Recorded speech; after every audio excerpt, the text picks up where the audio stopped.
Oke, pada video ini saya akan menjelaskan tentang contoh yang kedua, masih tentang persamaan Laplace pada suatu koordinat Kartesian. Jadi karena kita tinjauan di sini adalah koordinatnya x, y, ataupun nanti z, jadi koordinatnya adalah koordinat Kartesian. Nah, di sini saya buat contoh yang kedua, setelah kalian lihat video yang pertama. Untuk contoh yang kedua ini sebenarnya masih mirip dengan contoh yang pertama, tapi bedanya adalah ada syarat batas yang saya ganti. Saat video yang pertama, kalian tahu bahwa y-nya itu adalah sama dengan tak hingga. Di video kedua ini saya buat y-nya menjadi 30 cm. Jadi berarti ada syarat batas yang saya ganti.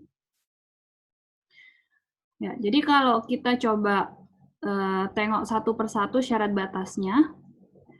Untuk syarat batas yang pertama, saat x-nya sama dengan 0, jadi di sini saat x-nya sama dengan 0, maka t-nya sama dengan 0. Itu adalah syarat batas yang pertama.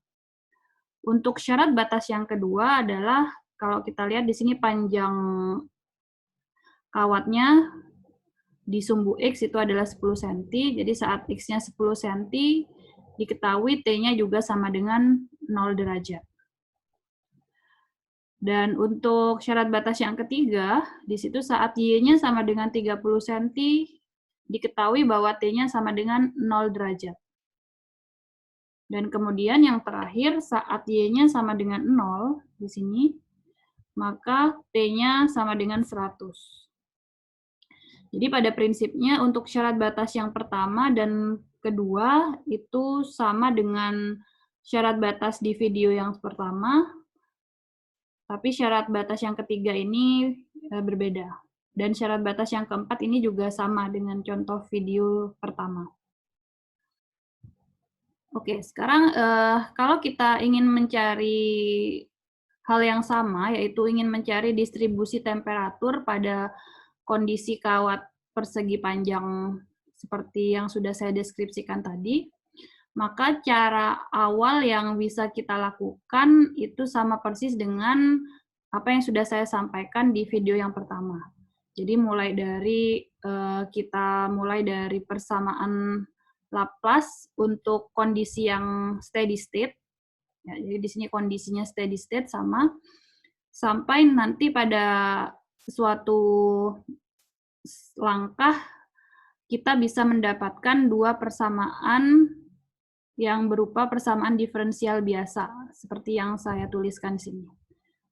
Ya, jadi nanti dari langkah awal sampai pada kita mendapatkan dua persamaan ini, langkahnya sama persis dengan yang saya jelaskan di video pertama. Jadi dari langkah sampai sini kita akan dapatkan dua persamaan. Yang pertama adalah persamaan 1 yang berupa persamaan diferensial biasa. Persamaan diferensialnya adalah x double aksen plus k kuadrat x sama dengan 0. Kita tahu solusi dari persamaan diferensial ini adalah x sama dengan a sin kx plus b cos kx. Kemudian untuk persamaan yang kedua, bentuknya adalah y double aksen min k kuadrat y sama dengan 0. Jadi dari y double aksen min k kuadrat y sama dengan 0, solusi yang kita bisa dapat adalah y sama dengan CE pangkat KY plus DE pangkat min KY. Nah, kemudian kita coba selesaikan satu persatu persamaan yang ada. Jadi dari persamaan 1, itu kita punya solusinya adalah X sama dengan A sin KX plus B cos KX. Jadi kalau dari solusi ini, kita coba substitusikan syarat batas yang pertama dan yang kedua, atau yang A dan yang B, karena A dan B ini syarat batasnya berkaitan dengan variabel X. Jadi dari persamaan 1, jika kita substitusikan syarat batas A dan B, maka solusi dari persamaan 1 akan menjadi X itu sama dengan A sin NP per 10X. Nah, prosesnya di sini juga sudah saya jelaskan dengan detail di video 1.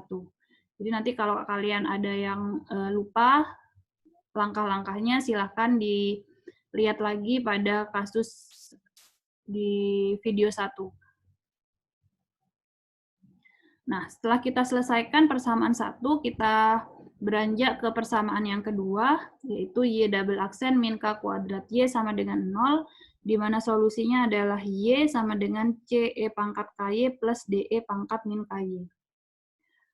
Nah, kemudian kita coba gunakan syarat batas yang ketiga, di mana pada syarat batas yang ketiga itu Y-nya sama dengan 30, maka di situ T-nya sama dengan 0.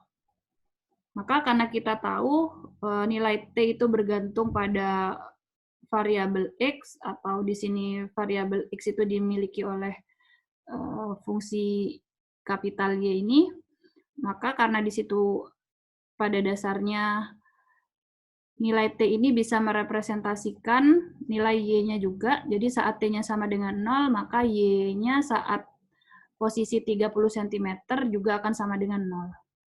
Jadi kalau kita substitusikan ke solusinya, Y-nya sama dengan 0, maka sama dengan CE pangkat Y saat 30 cm. Jadi Y-nya 30K plus DE pangkat min 30K. Jadi kalau kita pindah ruas, di sini kita punya min CE pangkat 30K sama dengan DE pangkat min 30K. Atau kita bisa dapatkan C itu adalah sama dengan min D E pangkat min 2 kali 30K. Jadi E pangkat 30K-nya saya pindah ruas, jadi di situ sama dengan 2 kali 30K, atau min 2 kali 30K. Nah, kemudian kalau kita substitusikan nilai C yang sudah kita dapat dari mensubstitusikan syarat batas yang C, atau syarat batas yang ketiga, maka kalau kita kembalikan pada bentuk solusi Y-nya, tadi kita punya Y-nya sama dengan CE pangkat KY plus DE pangkat min KY. Kita tahu C-nya tadi kita dapatkan sama dengan min DE pangkat min 2 kali 30K kali E pangkat KY ditambah DE pangkat min KY. Jadi kalau kita lihat di sini, kita bisa tuliskan, misalnya saya tulis yang plus dulu, jadi saya pindah di sini DE pangkat min KY, dikurangi DE pangkat min 2 kali 30K, ini kan bisa saya jumlahkan plus KY. Nah, kalau saya modifikasi persamaan ini menjadi persamaan yang di bawahnya, itu menjadi DE pangkat min 30K, E pangkat 30K min KY, min E pangkat min dalam kurung 30K min KY. Atau karena di sini sama-sama mengandung K, K-nya saya keluarkan, jadi DE pangkat min 30K, E pangkat K dalam kurung 30 min Y dikurangi E pangkat min K dalam kurung 30 min Y. Nah, kalian ingat definisi sin hiperbolik X itu juga kita bisa tuliskan sama dengan E pangkat X min E pangkat min X per 2. Sehingga kalau saya punya di sini misalnya E pangkat X min E pangkat min X, maka nilainya sama saja dengan 2 sin hiperbolik X. Jadi persamaan yang ini itu pada dasarnya kita bisa gantikan dengan nilai sin hiperbolik dengan X-nya adalah dengan pangkatnya dengan X-nya, maksud saya, dengan X-nya adalah K30 min Y. Jadi kalau kita ganti persamaan ini menjadi bentuk sin hiperbolik X, maka bisa kita tuliskan sama dengan 2D E pangkat min 30K sin hiperbolik K30 min Y.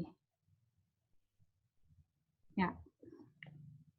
Nah, kemudian kalau kita lihat di sini kan 2D E pangkat min 30K ini kan semuanya nilainya konstan ya. Jadi biar lebih simpel, saya buat suatu bentuk konstanta lain, misalnya D aksen, di mana D aksen ini pada prinsipnya sama dengan 2D E pangkat min 30K, karena ini semuanya kan konstanta. Jadi D aksen sin hiperbolik K 30 min Y. Nah, kemudian kita tahu dari video yang pertama, bahwa K itu sama dengan NP per 10. Jadi kita bisa tuliskan juga di sini bahwa solusi Y-nya itu bisa kita tuliskan menjadi D aksen sin hiperbolik NP per 10, 30 min Y. Ya, jadi kita sudah selesaikan persamaan pertama dan persamaan kedua. Nah, kemudian sekarang kita gabung kedua solusi tadi, karena kedua solusi tadi itu merupakan hal yang berkaitan dengan temperatur. Jadi karena kita tahu temperatur itu bergantung pada variabel X dan Y, maka tadi untuk yang variabel X digambarkan dalam fungsi X yang hasil solusinya adalah sama dengan A sin NP per 10X. Dan untuk variabel Y itu fungsinya didapat solusi tadi adalah D aksen sin hiperbolik NP per 10, 30 min Y. Misalkan ini saya buat sebagai persamaan 3. Nah, maka agar semua nilai N memungkinkan, jadi karena di sini ada nilai N ya, maka agar semua nilai N memungkinkan untuk digunakan, karena N itu kan bisa 1, 2, 3, 4, dan seterusnya, maka persamaan 3 itu kita tuliskan menjadi, jadi T-nya adalah sama dengan sigma dari N sama dengan 1 sampai tak hingga. Kemudian di sini saya buat Cn. Jadi di konstanta baru dari penyederhanaan, kalau kita lihat di persamaan 3 ini ada 2 konstanta. Jadi A dan D aksen. Jadi biar konstantanya lebih sederhana, saya gabungkan A dan D aksen ini menjadi Cn. Jadi Cn kemudian sin hiperbolik NP per 10, 30 min Y kalikan sin NP per 10X. Itu misalnya adalah persamaan 4. Oke, dari persamaan 4 ini, selanjutnya kita tadi masih punya satu syarat batas yang belum digunakan, yaitu syarat batasnya saat Y-nya sama dengan 0, T-nya sama dengan 100. Nah, kalau kita substitusikan syarat batas yang terakhir ini ke persamaan 4, maka kita tahu saat T-nya 100, maka 100 sama dengan sigma dari N sama dengan 1 sampai tak hingga. Kemudian Cn sin hiperbolik Y-nya sama dengan 0. Jadi kalau kita masukkan Y-nya sama dengan 0, maka kita punya di sini sin hiperbolik 3NP. Dikalikan sin NP per 10X. Kemudian, maka kita bisa lanjutkan 100 itu sama dengan sigma N sama dengan 1 sampai tak hingga. Nah, kemudian di sini kan kita punya Cn sin hiperbolik 3NP. Ini kan semuanya konstanta. Jadi biar konstantanya lebih sederhana, saya buat Cn sin hiperbolik 3NP itu sama dengan Bn. Jadi Bn itu kan Cn sin hiperbolik 3NP. Atau kalau Cn itu berarti kan sama dengan Bn per sin hiperbolik 3NP. Karena nanti kita perlu mengembalikan Cn pada persamaan 4 ini.